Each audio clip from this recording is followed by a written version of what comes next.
하나님 말씀 마태복음 6장입니다. 마태복음 6장 33절 말씀.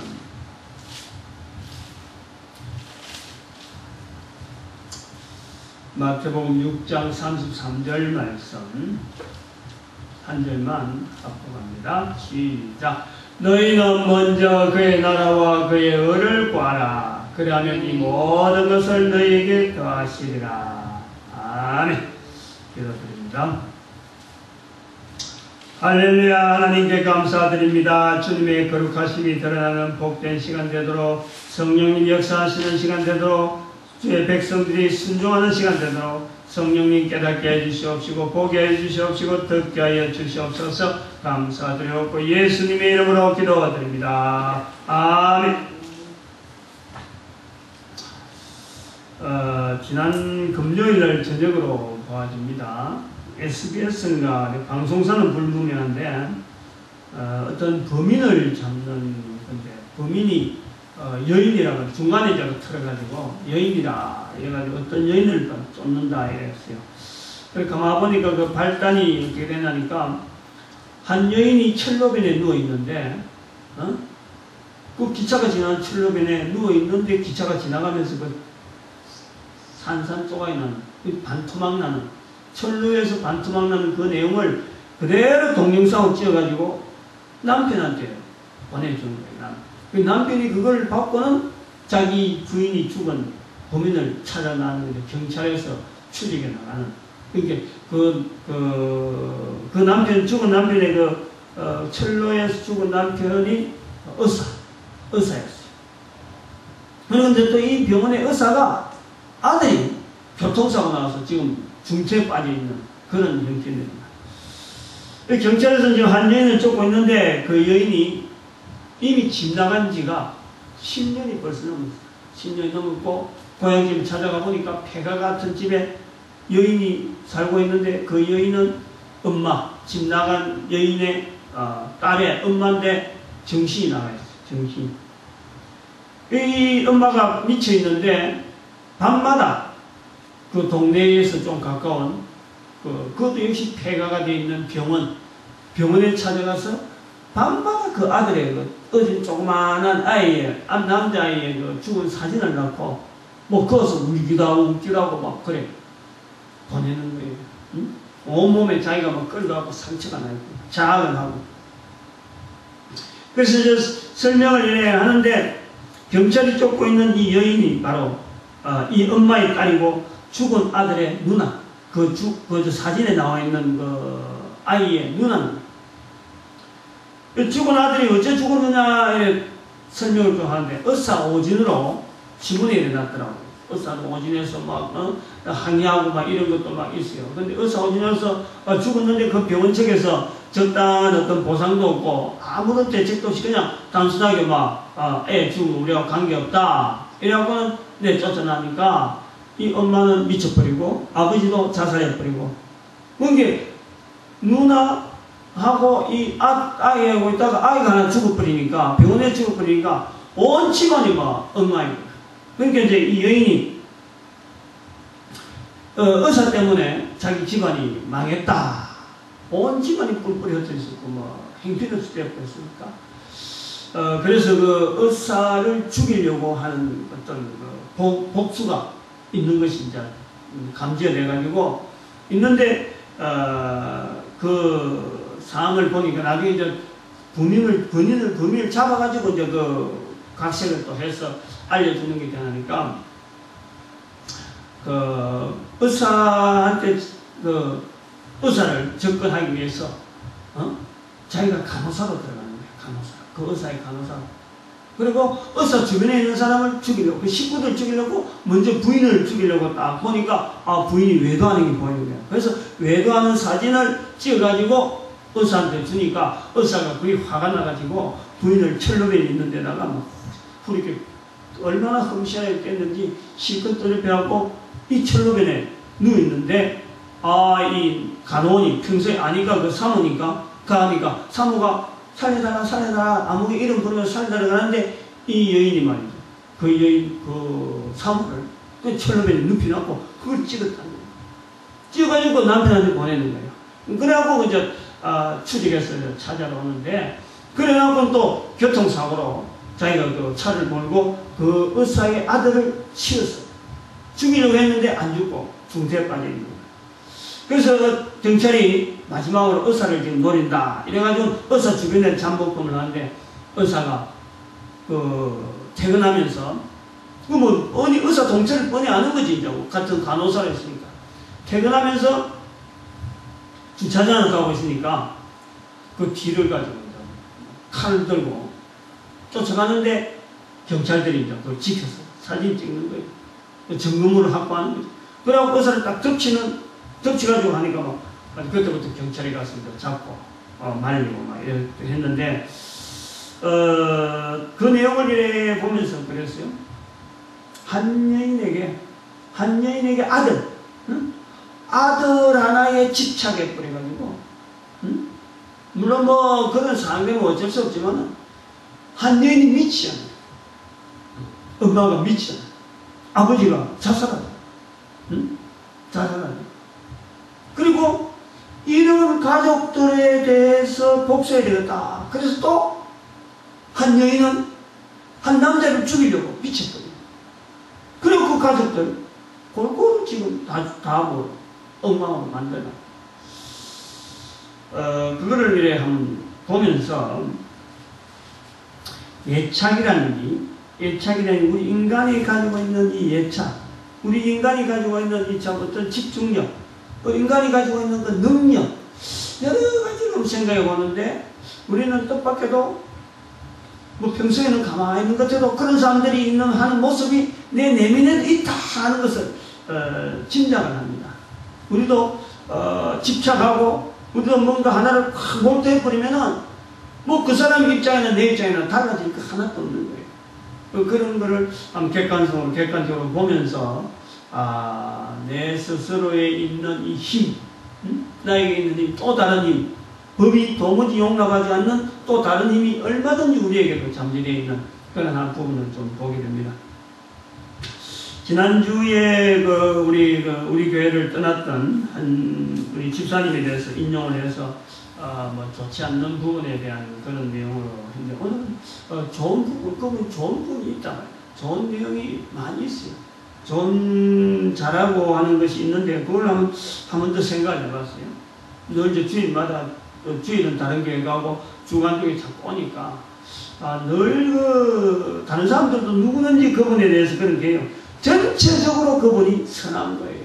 그분이 뭐 악하고 뭐 나쁜 짓하고 뭐 나쁜 생각을 가지고 머리를 돌리고 이런 건 없어요. 착해요. 성실해요. 제일 그한 거는 뭐죠? 착한 거예요. 모든 사람한테 해를 하나도 안 끼치려고 하고, 또 한편으로는 맡은 거 있으면요 얼마나 성실한 거예요. 성실한 예를 그분의 입에서 나오는 걸 언젠가 들은 걸 내가 생각하는데, 직장이 여기 1공단역이란 말이에요. 군 1공단인데 집이 대구역 앞이거든. 대구역 앞이에요. 근데 퇴근을 하고 이제는 그때까지 사태까지 들어오기 전이니까 퇴근을 해갖고 대구 들어갔는데, 이제 그 공무 쪽으로 일을 하니까 공장에서 무슨 일이 있다. 그러니까 좀 와서 손 좀 봐달라 이랬겠죠. 근데 그걸 말이에요. 다음날 아침에가 되는데 그걸 새벽 1시에 들어가지고 새벽 1시에 택시 타고 버스 대구서까지 왔다는 거야. 그 새벽에. 그래 잠도 안 자고 고쳐주고 공장에 돌아가도 얼마나 성실한. 지금도 뭐 조그만한 일 한 몇 개 하면요 어떻게든 잘 만들려고 좋게 쓸 수 있도록 잘 만들어가는 그 부분이 눈에 보여요. 어쨌든 최선을 다하는데, 그런데 전도라는 말은 전도는 이게 안 되는 거죠. 이게 어려워요. 응? 어떻게 하든지 변명을 대하고 피하려고. 이렇게 하는 건 전도다. 저렇게 하는 전도다. 그러면서 지난주에 말했지만 오토바이 타고 가면서 사람은 안 쳐다보고 고물 쳐다보고 고물 쳐다보고. 전도에 대해서는 뭐 한다고 하면서 피하면서 그 참 온갖 그 어떤 자기 나름대로의 그 막 변론을 하는데도 불구하고 생활 자체는 항상 사람을 쳐다보지 않고 곰을 쳐다보고 다니는 그런 모습이다. 그런 거예요. 사람이 나빠서 그런 건 아닌데 오늘 본문의 말씀은 이런 내용을처럼 너희는 먼저 그의 나라와 그의 의를 구하라. 그의 나라와 그의 의를 구하라. 하는 이 모습을 우리가 볼 때 비교를 하는 거예요.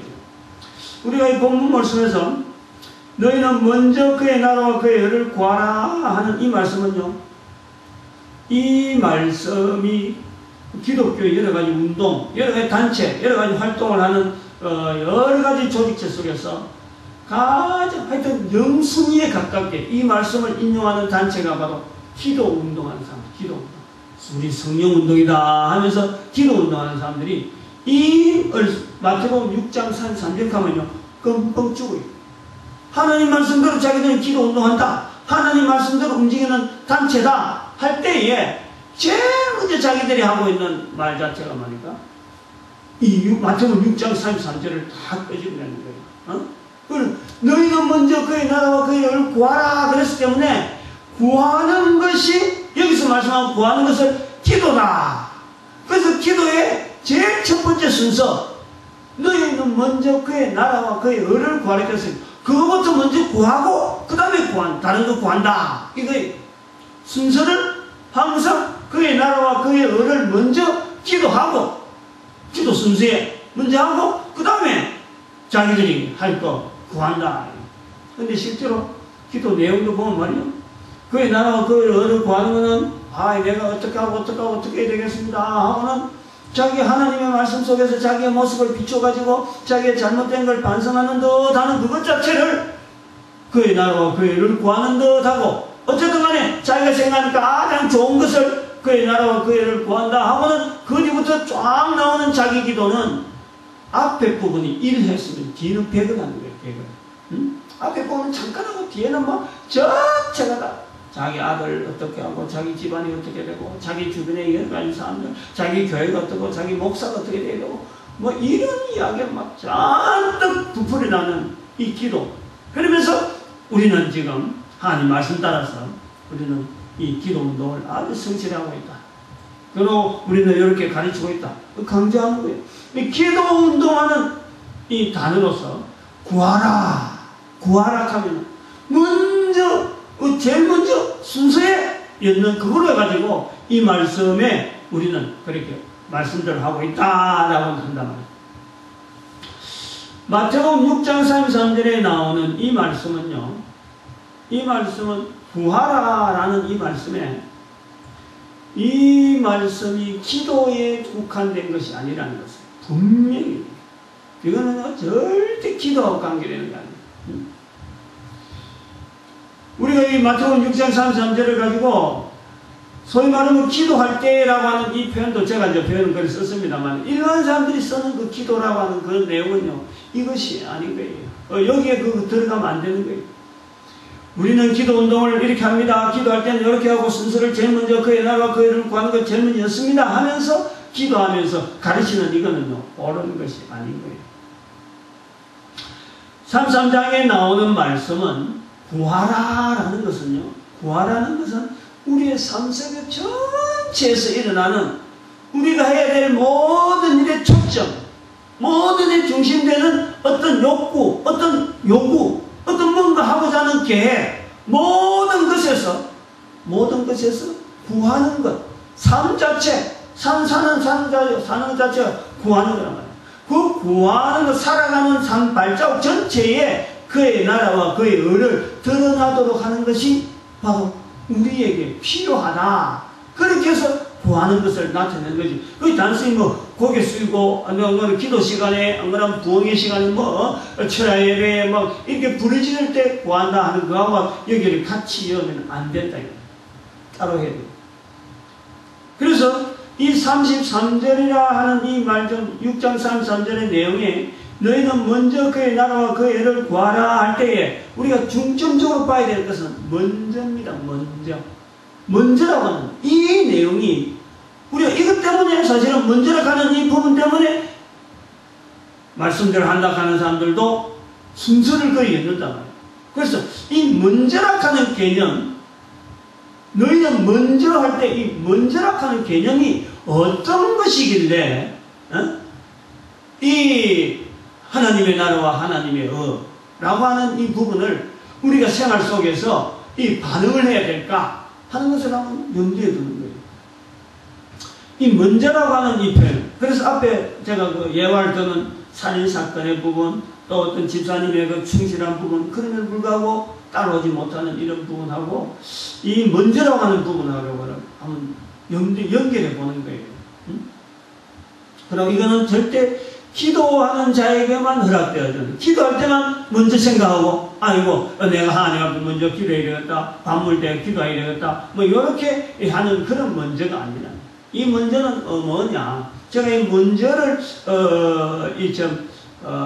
뭐랄까요, 단어를 좀 내 생활 속에 내가 좀 이렇게 확실하게 받아들이는 거로, 저는 또 텔레비전에 나오는 내용을 하나 인용을 하려고 하는 거예요.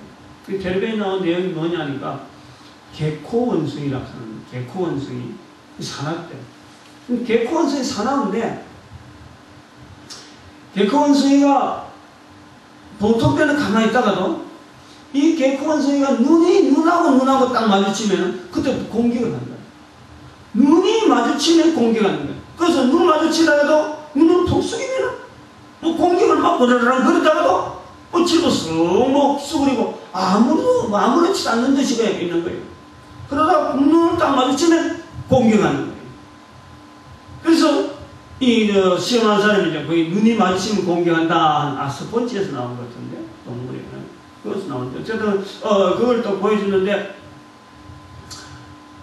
진짜로 그 눈이 딱 마주치니까 막 반사적으로 공격하는 거예요. 잘 있다가도 눈만 마주치고 공격하고 그 눈만 쏙 숙이면 슬그머니고 막 방금도 어리렁거리던 그 사람 주변에 그냥 아무렇지도 않은 듯이 저 왜 그러느냐 하고 막 물구멍이 내려보지 공격하지 않는 거예요. 아주 특이해요. 대상자가 분명히 옆에 있는데 상대의 대상을 보는 것이 아니고 눈이 마주치는 것을 반사적으로 막 공격하는 거예요. 저는 그래서 먼저라고 하는 이 표현은요, 개코원숭이에서 발견하는 거예요. 눈을 마주치면은 반사적으로 공격하는. 다시 말해, 아까도 말씀하신 구하라라고 하는 것은 우리의 삶이다. 우리의 삶 속에서 어떤 일에도 반사적으로 그의 나라와 그의 의를 반사적으로 우리가 구할 수밖에 없는 그 내용이 먼저다라는 거예요. 그래서 이거 반사작용으로 이제 먼저라고 할 때 한번 아까 예를 한번 좀 비교를 해 보는 겁니다. 아이가 죽은 것에 대해서 참 동정은 가잖아요. 의뢰의 그래 될 수밖에 없을 것 같고 내한테도 그런 것이 있을 것 하는 어떤 분명한 잠재적인 것은 분명히 있어요. 나도 저 상황 되면은 내도 어쩔 수 없지. 그렇게 되겠지. 그렇게 하는 것이 내 인간이니까 그렇게 해주는 것이 또 동정을 하는 것이 우리가 당연한 거고. 또 가족이 그래 막 전부 다 불편해 되어졌는데 다 그래 되는데 남은 한 여인으로서 가족에서 아버지 죽어버리고 자살해 죽고 아들 그렇게 그 사고로서 죽어버리고 의료사고로 죽어버리고 엄마 그래 미쳐있는데 딸 하나 남아가지고 할 수 있는 일이 뭘까? 당연히 의사한테 복수하는 것만 하겠다. 동정은 가는 거예요. 동정은 가는 거예요. 이제 고를 때에 반사적으로 방향을 돌릴 수 있고 반사적으로 염두에 둬야 되고 이건 어떤 논리적이고 어떤 이론이 어떻고 동정이 어떻고 이런 게 아니라 그 모든 것을 떠나서 반사적으로 그 모든 것에서 그의 나라와 그의 의를 제일 먼저 향해서 마음을 쓰고 생각하고 말하고 행동할 수 있는 그런 행동이 오늘 여기 나오는 너희는 먼저라는 거예요. 먼저. 가족들이 잃고 온 중심이 살인에 대해서 보복에 대해서 상대방을 어떻게 할까 하는 그런 데서 우리가 관심 가질 수 있는 이거는 우리가 내면적으로 분명히 그런 있을 것 하는 잠재적 요소가 분명히 있음에도 불구하고 그런 사건을 당했을 적에는 우리가 반사적으로 움직일 수 있는 방향, 그게 그의 나라와 그의 의란 그런 뜻에서 먼저란 착해. 그 집사님이 착합니다. 기술을 가지고 있고 참 얼마나 잘하는지 몰라요. 생활이 궁하다. 그래서 지금 형편에서 나이 들어가고 내가 뭘 먹고 살아야 되냐 해서 지금 오토바이 타고 열심히 봄을 얻으러 다닙니다. 응? 근데 거기서 교회에서 전도해라라는 말이 나올 때는요, 전도해라는 말이 나올 때는 그것을 다 덮어버리고 먼저 초점을 어떻게 하면 그럼 내가 곰을 거듭다니면서 어떻게 하면 전도할 수 있는 게 되느냐, 어떻게 하면 내가 살아있는 동안에 지금 남은 세월 동안에 어떻게 하면 그의 나라와 그의 를 구하는 일에 내가 시간을 쓰고 모든 것을 모을 수 있고 중심을 할 수 있겠느냐, 그걸 먼저 그야말로 이거는 머리서 생각하고 무엇을 어떤 논리적으로 뭘 해가지고 상대방을 알리고 뭐는 게 아니라 탁 들으면은 이렇게 반사적으로 탁 나올 수 있는 그런 어떤 대응, 그것이 먼저다. 그건 먼저다. 그의 나라와 그의 의라 그랬을 적에 가장 먼저 가장 반사적으로 움직이게 될 수 있는 그러면 포인트가 뭐냐, 그런 일들이 뭐냐, 그의 나라와 그의 의락을 하면 너무 막연해. 그의 나라와 그의 의락하면 너무 막연한. 예수님께서 말씀하신 그의 나라와 그의 의락 하는 이 부분이 너무 막연한, 그러나 막연한 것이 아닌 거예요. 이미 예수님께서 마태복음 6장에 넘어오기 전에 마태복음 4장 19절에서 이미 말씀하셨어요. 내가 너희를 사람 낚는 어부가 되게 하리라. 먼저 말씀을 하신 거예요. 소위 말하면 그의 나라와 그의 의는 사람을 낚는 어부다. 그리고 이 말씀 위에 오늘 우리는 말씀을 다 아는 사람, 시대적으로 그렇다는 거예요. 그 다음에 사도행전 1장 8절에 예수님 마지막 남긴 말씀이 내 증인되라. 말씀에 내 증인되라 말씀하고 내가 너희를 사람 낚는 어부 되게 하리라 하는 말씀이 이게 처음과 끝인 거예요. 처음과 끝이 그의 나라와 그의 의하고 연결해 볼 때 오늘 우리는 전도라. 전도라고 하는 것이 그냥 막 꼽히는 거예요. 반사적으로 전도에 대해서 반응해야 될 자리가 바로 성도들이 누리는 이 자리. 성도들이라고 할 적에는 너희는 먼저 전도하는 환경 속에 반사적으로 개코 원숭이가 사납게 달려드는 이 반사작용하는 것이 우리가 성도들이 전도에 대한 반사해야 될 부분이 바로 너희는 먼저 사람 낚는 어부 되라, 내 증인 되라, 그의 나라와 그의 를 구하라. 그 내용이 탁 잡히는 거야. 그 권위. 근데 이것이요, 아무도 이 길을 걸어가지 않았더라면, 않는다고 하면 우리도 그냥 멍하니 그런 것이 피상적인갑다 하고 있지만, 우리 기독교 역사에서 가장 이 말씀 앞에 완전하게 자기 삶을 드린 사람이 바로 사도 바울이 있죠. 사도 바울이 있잖아요. 사도 바울이기 때문에 전도하는 일을 일생을 보낸 사람이 아닙니다. 사도 바울만 할 수 있다, 이게 아니라는 거예요. 또 사도 바울의 시대에는 복음을 전하기가 쉬우기 때문에 전도행을 3차시간 하면서 전도하는 일 가능했다, 그것도 아닌 거예요. 사도 바울 이후에 오늘 우리에게도 똑같이 너는 먼저 이걸 전도하는 일에 반응하는 사람이 있으면은 지금도 사도 바울이 있을 수가 있다는 거예요. 많은 말씀은 여전히 어제나 오늘이나 영원히 동일하신 하나님 말씀이기 때문에 이 말씀을 그대로 받으면 그때 사도 바울 시대 때 사도 바울이 있었다면 오늘 우리 시대에 하나님 앞에 쓰임받는 또 다른 사도 바울이 있을 수 있는 거예요. 사도 바울은 복음을 전하는 일에 미친 듯이 다녔다고 봅니다. 사도 바울은 자신의 지나간 삶, 그리고 예수를 그리스도로 받아들이는 일이 있어서 어떤 관계를 찾은 거예요. 자기가 살아온 삶하고 이미 지나간 삶이지만은 예수 그리스도 없을 때 살아온 삶이지만은 그 삶하고 지금 예수를 만났을 때의 그 예수 그리스도하고 연결해보는 그 연결 속에서 자기가 살아온 삶에서 지금 만난 예수 그리스도하고 내가 어떻게 살아야 되느냐 하는 것을 찾은 거예요. 자기 자신이 살아온 삶이 이 땅에 아무도 없는 사람은 없잖아요. 어떻게 살아도 살아왔잖아요. 간단해로 살아왔던지 참으로 살인해서 애가 다 죽고 혼자 남았던지 간에 온 전신에 살인으로 얻어먹인 어떤 어사지만 그런 처절한 비참한 모습을 살아왔던지 일평생을 직장을 통해서 다 헌신했지만 아무것도 가진 것 없이 이렇게 그냥 공생하게 살아왔던지 간에 그 살아온 환경은 누구에게든지 다 있을 수 있어요. 나이 어린 사람은 적은 경험이 있고 나이 많은 사람은 더 많은 경험이 있고 더 풍성한 경험이 있는 거예요. 그리고 자기가 살아온 배경 그걸 통해서 사도 바울이 예수 그리스도하고 관계 내가 살아온 거하고 지금 예수 그리스도의 삶에서 먼저 그의 나라와 그의 열하는 것 부분에서 이 사도 바울이 연결해 본 거예요. 저는 그렇게 봅니다. 그 접촉이 분명히 있었다 봐요. 그 과정을 한번 쭉 설명해 볼래요. 예수께서 그리스도라 하는 것에 대한 그신 자신이 탁 봤을 적에 사도행전에서 너가 핍박하는 그 예수라 주여 누시니까 네가 핍박하는 예수라 했을 적에 그 다른 말이 성경에 침묵 아무 말이 없어요.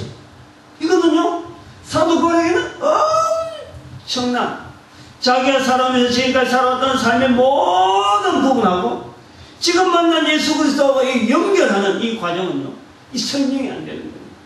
그걸 누가 설명하겠어요? 어떤 개인에게 누가 설명해요? 그건 설명 안 됩니다. 그 성령의 역사, 성령의 조명, 성령님의 감동 이런 것이면 수차원의 여러 가지 시간들이 있었겠죠. 그건 우리가 인정을 해요. 그 성령님 역사라고 인정을 해줘야지. 그 누가 사도 바울이니까 길에서 예수님 음성을 들었으니까 그래 변화받았다. 저는 그렇게 보지 않아요. 또 그렇게 보는 건 잘못된 거예요.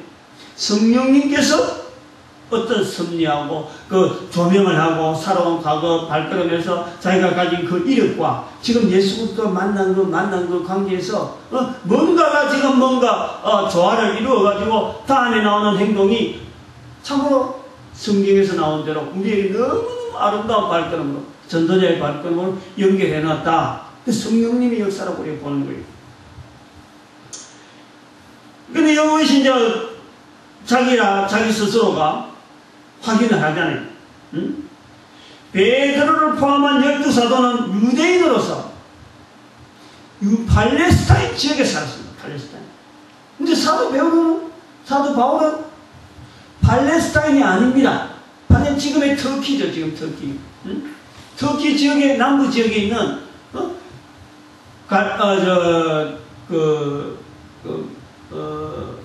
다소라는 지역이에요. 다소라는 지역에서 태어난 거예요. 거기서 자란 거예요. 이방인 속에서 자랐고 유대인이지만 이방인들하고 어울리는 것에서 자기 삶이 있었던 거예요. 그래서 팔레스타인 안에 살던 사람들은 이방인하고 만날 이유가 없는 거예요. 이방인은 안 만나도 얼마나 생각이 있는 거예요. 그러나 이방인하고 같이 살던 사람은 그들 속에서 그들의 언어나 그런 풍습을 자기가 받아들이고 뭔가 그 속에 살아가기 위한 어떤 대책으로서는 그들을 전혀 배제하면 안 되는 거예요. 그런데 이 팔레스타인에서는 배제해도 얼마나 살아갈 수 있는 그런 환경에 사는 사람하고 베드로하고 바울하고는 생각이 다른 거예요. 생각이. 이 바울은 바로 그걸 생각하는 거죠. 그래서 팔레스타인에 살았던 베드로와 12제자는 그러면 당신들은 유대인들에게 복음 전한 자가 되세요. 나는 이방인들에게 가겠습니다 하는 이방인을 향한 복음에 대해서 이 사도 바울이 초점을 맞추는 거예요. 그 과정이 이제 나오는 것이 사도행전에 아까는 알지만 예수님을 만나고 난 뒤부터 사도 베드로나 일반 기존 베드로를 만나서 그 사람들 밑에서 예수님은 어떤가 하고 공부를 안 갔다는 거예요. 바로 그 자리에서 바로 아라비아로 가고 사막으로 가가지고 3년간 자기 혼자서 성령의 인도하심에 자기 삶에 늘어오던 그거하고 지금 예수님하고 지금 연결해 보는 거예요. 3년 동안 고민하고, 도대체 뭔지 모르고 있죠. 그게 뭐 한꺼번에 막 깨달은 게 아니잖아요. 밥 먹고 나서 오늘은 아무 일 없다가 또 내일도 아무 일 없다가 어느 날 하나씩 깨달아가는 거예요. 아하, 하나씩 깨달아가는 성경에 기록된 수많은 이스라엘 역사 가운데 일어났던 그 많은 일하고 자기의 삶하고 자기가 굳어있던 지금까지는 참 메시아를 기다리고 있는데 그 십자가에 죽은 예수가 어떻게 메시아가 될 건가 하는 자기가 도무지 상상하지 못했던 그 메시아에 대한 그 상을 지금 뭐 허물고 어떻게 해서 십자가에 죽은 예수가 내한테 우리가 지금 이스라엘 백성이 기다리던 이 메시아가 되냐. 그리고 또 한편 더 나아가서 내가 왜 김리기가 다소에서 태어나서 다른 사람들은 다 이 팔레스타인 지역에 있는 사도들이 있는데 나는 왜 지금 김리기의 다소에서 태어난 사람이 내가 이 예수를 만나게 되는가? 우리까지 생각을 할 거 아니에요. 근데 그게 뭐 하루아침에 오늘 밥 먹고 나서 또 생각나고 깨달아지고 그런 게 아니라 3년 동안 보내면서 자기 생활 속에 있는 어떤 삶하고 자기가 앞으로 걸어야 될 부분 그게 신학이야. 신앙이에요. 신앙. 이야기를 풀어나가는 거예요. 내 삶을 풀어나가는 거예요. 예수 그리스도와 통해서 내 삶을 풀어나가는 거예요. 그 작업을 3년 동안 하고 나서 이제는 사도들한테 드러날 때에 마침 바나바가 와서 일을 하자 하는데 그 장소가 안디옥이야. 그것도 팔레스타인 밖에 팔레스타인보다 위쪽에 있는 안디옥. 안디옥 와서 사역을 하자 해서 사역을 하다가 거기에서 이방인을 향한 복음 전파예요. 이 사도 바울이 아주 자기가 살아온 것이 이방인들하고 살아왔으니까 이방인들 거기에서 비로소 기독교라고 하는 어떤 틀이 잡힐 정도로 엄청나게 이걸 성장시킵니다. 그걸 우리가 보는 거죠. 사도 바울이기 때문에 특별히 하나님께서 쓴 것이 아니라 사도 바울이 가지고 있는 삶을 통해서 자신이 신학화되어지는 이런 과정에 충실한 어떤 역사를 자기 그대로 인정을 하고 받아들이고 다시 한번 어떻게 쓰일 것인가 하나님한테 그걸 도구로서 내놓을 때 하나님께서 그대로 자기가 바라고 자기가 믿는 대로 그대로 쓰시는 것을 하나님은 우리에게 보여주십니다. 그래서 사도행전 13장에 가면은 바울과 바나바를 따로 세우라 성령의 음성을 듣고 15장에 가면은 사도행전 15장에 가면은 바로 바울이 이 이방인에 대한 변론으로서 이방인도 복음을 듣는다 하는 것에 대한 이 변론으로서 어떻게 하면 이방인들에게 복음을 전하는 방법으로서 그 당시로서는 아주 획기적인 할례 행하지 말라. 할례 행하지 말라. 그 단지 살인하는 것, 그냥 거짓말하는 것, 그 다음에 호색하는 것 이런 것만 금하고 이방인들도 받아들이면 좋겠다 라고 결론 내는 이방인을 향한 복음 전파의 변론자가 되어지는 아주 중요한 역할을 합니다. 그때부터 기독교의 역사를 할 수 있는 소위 말하면 전 세계에서 복음 전파되는 이 일에 엄청난 하나의 어떤 물결이 우리는 보는 거예요. 그 자리에 사도 바울이 서가 있는 거예요. 사도 바울이나 우리나 별반 없어요. 그 사람들이 그 사람 지금까지 살아있는 것도 아니고 100년도 안 되는 세월 동안 죽은 거예요. 어차피 우리도 이 땅에 태어나서 살다가 죽을 수밖에 없는 거예요. 그런데 사도 바울은 하나님께서 말씀하시는 너희는 먼저 그의 나라와 그 의를 구하라 하는 이 말씀이에요. 자기 온 삶을 그대로 보여준 삶.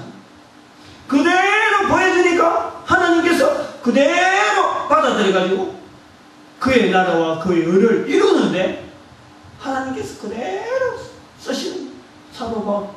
성경에서 사도 바울을 뺄 수도 없고 기독교 앞으로 복음이 전파되는데 예수 그리스도가 이름이 전파되는데 이 사도 바울의 이름이 빠질 수가 없는 거예요. 반사적으로 자기 삶에 대한 반응을 분명히 예수님 말씀하신 사람을 낳는 어부가 되라 내 정인 되라 하는 것에 딱 맞춰서 정리를 해보니까 예수님을 만나기 전에 살았던 모든 삶이 하나하나가 어떻게 그렇게 이 복음 전하는데 복되게 사용되어지는지 그 삶 전체를 우리한테 보여주는 사람이 바로 사도 바울이에요. 그렇다면 오늘날 우리도 반드시 당연히 그래 될 수밖에 없는 거예요. 고린도후서 5장 13절에 사도 바울의 이야기입니다. 우리가 만일 미쳤어도 하나님을 위한 것이요 미친 것조차 하나님을 위한 것이다. 복음 전하면서 미치다 소리 많이 들으니까 이런 소리 하는 거죠. 우리도 뭐 지금도 그랬잖아요. 응? 똑같은 소리 계속 해봐요. 그 사람들이 우리 보고 미치다. 응? 미쳤어도 하나님을 위한 것이 만일 정신이 온전하여도 너희를 위한 것이다. 응? 온전해도 쓰임받고 미쳐도 쓰임받는다. 고린도서 5장 17절에 조금 더 내려가면 그런 적 누구든지 그리스도 안에 있으면 새로운 피조물이다. 새로운 피조. 아까 그 예를 조금 더 정리해 봅니다. 가족들이 의료사고 나고 하면은 지금도 의료사고가 말이에요. 그 PD가 그래 담당 PD가 그 방송 나오면서 지금도 의료사고가 1년에 5,700건이 나온대요. 공식적인 게 5,700건이네. 드러나지 않는 것 치면은 10,000건이 더 붙어갖고 15,700건이 됩니다. 그게 누가 의사한테 몸을 맡겨가지고 사고 날 수 있는지는 지금은요, 가면 갈수록 더한 거예요. 가면 갈수록. 오늘 아침 텔레비전에 또 나오대. 마약을 의사들이 투여해가지고 말이죠. 마약을 투여하네. 그래갖고 의사 자체도 마약에 뭐 중독이 돼가지고 수억의 돈을 날리고, 의사도 이제는요, 병 고치는 의사가 아니라 하나의 산업의 한 분야, 산업 한 분야. 그러니까 좀 나쁜 물건 받아가지고 뭐 음식 좀 나쁜 거 사가지고 뭐 식중독 걸린 거나 의사 잘못 만나고 내 병이 더 도지는 거나 또 그런 중에 또 사람이 죽어갈 수도 있다. 그런데 그런 상황을 보면서 아이에게 미칠 수밖에 없는, 한 아이에게 집착할 수밖에 없는, 한 아이에 집착하다 보니까 가족이 몰살돼버리고 한 사람에게 집착하다 보니까 다른 가족까지 다 죽이는 그런 살인으로 번지는 이런 일들이 우리가 살아가는 삶입니다. 삶. 그런데 여기에 먼저 반사적으로 미치도 주를 위하여 미치도 그의 나라와 그의 의를 구할 수 있는 이 자리가 우리에게 있다는 거예요. 이것이 이 자리를 누릴 수 있는 것이 바로 성도라는 거예요. 이 자리를 누리는 것을 보여줄 수 있는 현장이 바로 교회라는 거예요.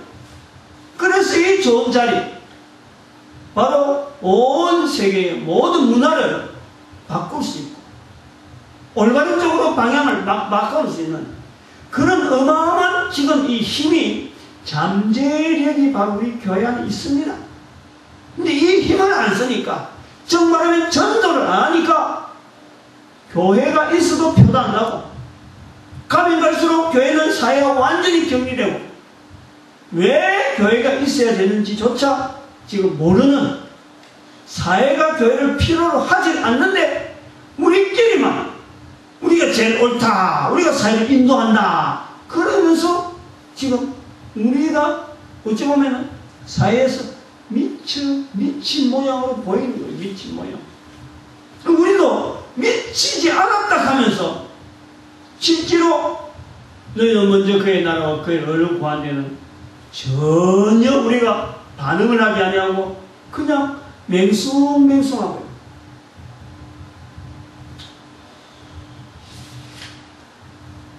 하나님의 그 섭리라고 하면요, 인간이라고 하는 이 피조물은 근본적으로 죄로 인해서 덮여있기 때문에 누구든지 예수 그리스도를 만나면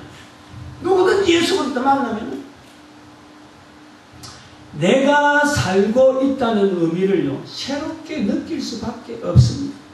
고린도서 5장 17절에 대로 누구든지 그리스도 안에 있는 새로운 피조물이야.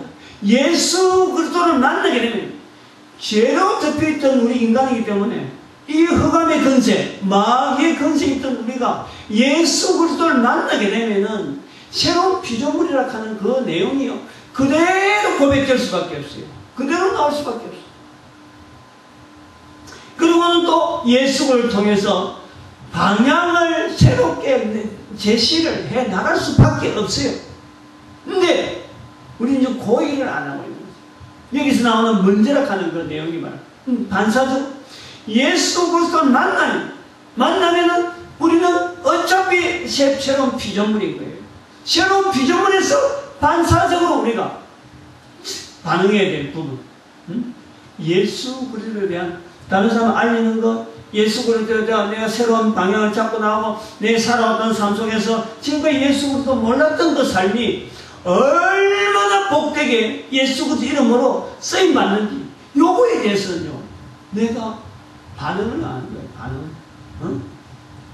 그게 대해서 우리가 자꾸 반응할 수 있도록 자꾸 길을 열어주고 자꾸 보여줘야 되고 나타내야 되는데, 이게 먼저 교회 왔던 사람들이 하지 않는 거예요. 목사들부터 하지 않고 장로들부터 하지 않고, 지금 교회 지금 통계가 지금 주일학교는 줄고 지금 뭐 청년들은 교회 안 나온다 하는데 교회 장로들은 자꾸 많아진대요. 희한한 정상이에요. 장로 수는 증가하고 지금 교인 수도 전체 떨어지고, 그 다음에는 성도들 중에서 제일 먼저 주일학교가 지금 제일 줄어들고 있고, 뭐 인구 관계도 있고 인구 감소 관계도 있지만 아무튼 그래, 희한한 정상이 장로는 장로 수는 증가하고 엄청나게 증가하고, 교회의 기반에는 주일학교나 지금 중고등부 청소년들은 계속 수가 줄어드는, 보여지지, 먼저 된 사람들이 보여지지 않고 있으니까 이걸 보고 딱 예수 믿고 예수 그리스도 연결했을 적에 딱 반사적으로 나올 수 있는 이 채널들이 다 막혔어. 안 보여주니까, 안 나타나니까. 이런 답답한 일을 우리가 지금 하고 있는 거예요, 교회가. 500년 어떤 근간에 있었던 이 교회의 여러 가지 이 문화를 가지고 2000년 전에 있었던 바로 사도 바울 같은 이런 인물들을 우리 주변에서 얼마나 만날 수 있어야 되는데, 이런 인물들을 맡고는데 지금 이 교회 지금 문화가 이렇게 형성되어 있는 거예요. 다시 한번 그 마태복음 6장 33절에 대해서 간단한 말씀 같지만 여기에 그 우리 참 하나님의 그 말씀 속에서 먼저라고 하는 이 부분에 대해서 개코 원수님까지 해서 반사작용을 했는데, 그러한 문화를 우리는 일으켜야 돼요. 교회라고 하는 것을 바라볼 때마다 교회가 사회를 향해서 말이죠, 보여줄 수 있는 것은 하나밖에 없어야 돼요. 단지 하나밖에 없어요. 어떻게 하면 예수 그리스도 이름을 알려주는가? 뭔가 우리가 뭐 교회 안에서 뭐 행사를 하고 다른 사람들 앞에 뭐 복음 전하는데 이런 게 보이는 그런 게 늦어요. 그건 옳은 자세, 그건 다른 식으로 다르게 변질될 수가 있어. 오직 직통으로 바로 예수 그리스도를 바로 보여주는 그런 쪽으로 모든 방향을, 모든 행정을, 모든 조직을 다 바꿔야 돼. 바로 직선적인 예수 그리스도 이름을 해도 엉터리로 막 나중에는 왜곡되게 나오는데, 뭐 포장해가지고 우리가 아름답게 하고 봉사해가지고 뭐 저들의 교회 오게 만들고 어림도 없는 소리 나가야 돼. 그냥 외쳐야 돼. 순수하게 그냥 예수 그리스도를 외쳐야 돼. 사도 바울처럼 막 이 길거리를 돌아다니고 직접 나가는 쪽으로 해야지.